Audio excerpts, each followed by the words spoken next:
Bhojpuri cinema industry से एक दुखद खबर सामने आ रही है। भोजपुरी के जाने माने गीतकार श्याम देहाती का आज कोरोना से निधन हो गया। श्याम देहाती ने खेसारी लाल यादव, काजल राघवानी जैसे मशहूर भोजपुरी सितारों के गाने लिखे हैं। श्याम देहाती की मौत की खबर से पूरी भोजपुरी इंडस्ट्री सदमे में है। आपको बता दें कि श्याम देहाती 2 दिन पहले ही कोरोना पॉजिटिव पाए गए थे और उन्होंने गोरखपुर के एक अस्पताल में खुद को भर्ती कराया था। कोरोना काल के दौरान वो 1 या 2 बार मुंबई भी गए थे। आज ही उनकी मौत की खबर बाहर आने से सभी भोजपुरी इंडस्ट्री के लोग चौंक गए हैं।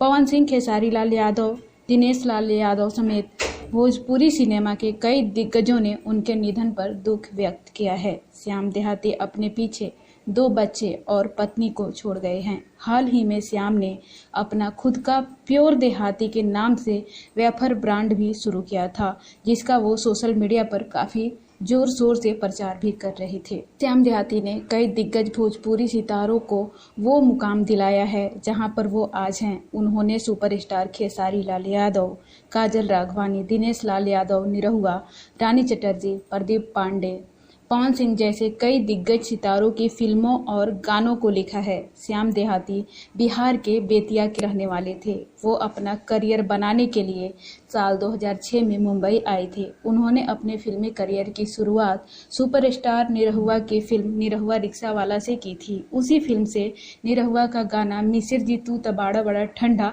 खूब लोकप्रिय हुआ था। आज भी लोग इस गाने को बड़े चाव से सुनते हैं। भोजपुरी के ये गीतकार भोजपुरी इंडस्ट्री में हर एक के दिलों में हमेशा जिंदा रहेंगे।